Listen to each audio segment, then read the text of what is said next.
लद्द का पिता की खेत में मदद कर रहा था, लेकिन उसने चुपके से कपास की कच्ची कलियां तोड़ डाल दी। ये जानकर पिता को गुस्सा आया और वह उसे मारना चाहता था, लेकिन जब फसल कटाई का मौसम आया तो उनके घर की कपास की पैदावार 3 गुना बढ़ गई। लड्डके का नाम शू ग्वांगची था। वह स्कूल में मशहूर बाल विलक्षण था। जब बाकी बच्चे मुश्किल किताबें याद करने में परेशान थे, वह खेती बाड़ी प्रैच रहा था। उस दिन परीक्षा शुरू हुए 10 मिनट ही हुए थे कि शू ग्वांगची उत्तर पुस्तिका जमा करने आ गया। ये देखकर गुरुजी को यकीन नहीं हुआ, पर जब उन्होंने वहीं जांचा तो पाया कि सारे जवाब सही थे और शू ग्वांगची जल्दी घर नहीं जा रहा था। उसे खेत में पिता की मदद करनी थी।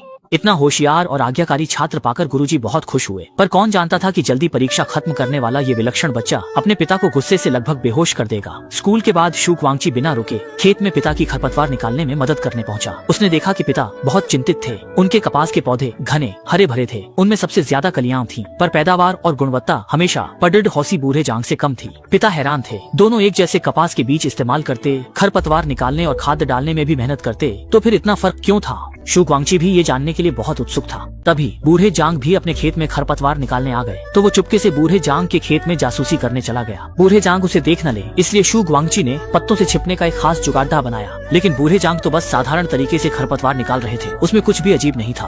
पर इसके बाद बूढ़े जांग ने कुछ ऐसा किया जिससे वो हैरान रह गया। शू ग्वांगची और करीब से देखने के लिए धीरे धीरे आगे बढ़ने लगा। उसने देखा कि बूढ़े जांग कपास की कलियों को तोड़ रहे थे, और जब शू ग्वांगची ये देखने में मग्न था तो चींटियों का एक झुंड उसके कपड्ढों में घुस गया। इससे वो पकड़ा गया। बूढ़े जांग के पूछने पर शू ग्वांगची ने कुछ नहीं छिपाया। मैं ये देखने आया था कि आप कपास कैसे उगाते हैं, क्योंकि आपके खेत की कपास हमेशा सबसे अच्छी होती है। अपनी ऐसी तारीफ सुनकर बूढ़े जांग बहुत खुश हो गए। उन्होंने शू ग्वांगची से कहा कि वो कुछ भी पूछ सकता है, वो जरूर जवाब देंगे। और शू ग्वांगची भी सीधा मुद्दे पर आ गया। दूसरे लोग तो ज्यादा से ज्यादा कपास उगाना चाहते हैं, पर आप इन कलियों को क्यों तोड़ दे रहे हैं? बूढ़े जांग ने सुना तो समझ गए कि शू ग्वांगची सच में कुछ सीखने आया है। उन्होंने कुछ नहीं छिपाया, समझाया कि ये खरपतवार निकालने जैसा है। खेत में उगी खरपतवार फसल का पोषण छीन लेती है, इसलिए उसे निकालना पड़ देता है। ठीक वैसे ही छोटी कलियां भी बढ़ती कलियों का पानी और पोषण छीन लेती हैं। ज्यादातर लोग सोचते हैं कि जितनी ज्यादा कलियां होंगी कपास की पैदावार उतनी ही ज्यादा होगी, पर ये सच नहीं है। अब पतझड़ का मौसम आने वाला है। छोटी कलियों के पास बढ़ने के लिए ज्यादा समय नहीं है। उन्हें रखने से बस पोषण बर्बाद होगा, इसलिए छोटी कलियों को तोड़ देने से सारा पोषण बड़ी कलियों को मिल जाता है और बड़ी कलियां और ज्यादा कपास पैदा करती हैं। ये सुनकर शू ग्वांगची को सब समझ आ गया।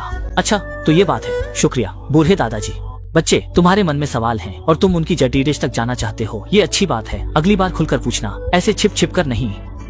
बूढ़े जांग की सलाह मानकर शू ग्वांगची ने अपने खेत की छोटी कलियों को एक एक करके तोड़ दिया, पर उसके पिता ने उसे ऐसा करते देख लिया। उन्हें तुरंत बहुत गुस्सा आया। वो अपनी चप्पल उठाकर उसे बुरी तरह मारने ही वाले थे। तभी खुशकिस्मती से दादी माँ वहाँ आ गई। शू ग्वांगची तुरंत दादी के पीछे छिप गया और उन्हें सब कुछ समझाया। पिता ने जब पूरी बात सुनी तो उन्हें भी लगा कि इसमें कुछ तो सच्चाई है, पर वो अभी भी दुविधा में थे। जांग दादाजी के खेत में कपास की सिंचाई और खाद हमसे ज्यादा अच्छी नहीं है, तो उनकी फसल हमसे अच्छी क्यों होती है? ये तरीका जरूर काम करेगा। कपास की पैदावार बढ़ाने के लिए पिता ने ये तरीका आजमाया। जल्द ही फसल कटाई का मौसम आया। शू ग्वांगची के घर कपास की बम्पर पैदावार हुई। पैदावार और गुणवत्ता पिछले कई सालों से ज्यादा थी। इस घटना के बाद शू ग्वांगची को खेती से और प्यार हो गया। वह मिंग राजवंश का मशहूर वैज्ञानिक बना और अपने आखिरी सालों में खेती पर महान किताब नोंगजेंग क्वानशू लिखी। आने वाली पीढ़ियों के लिए कीमती खजाना छोड़ गया।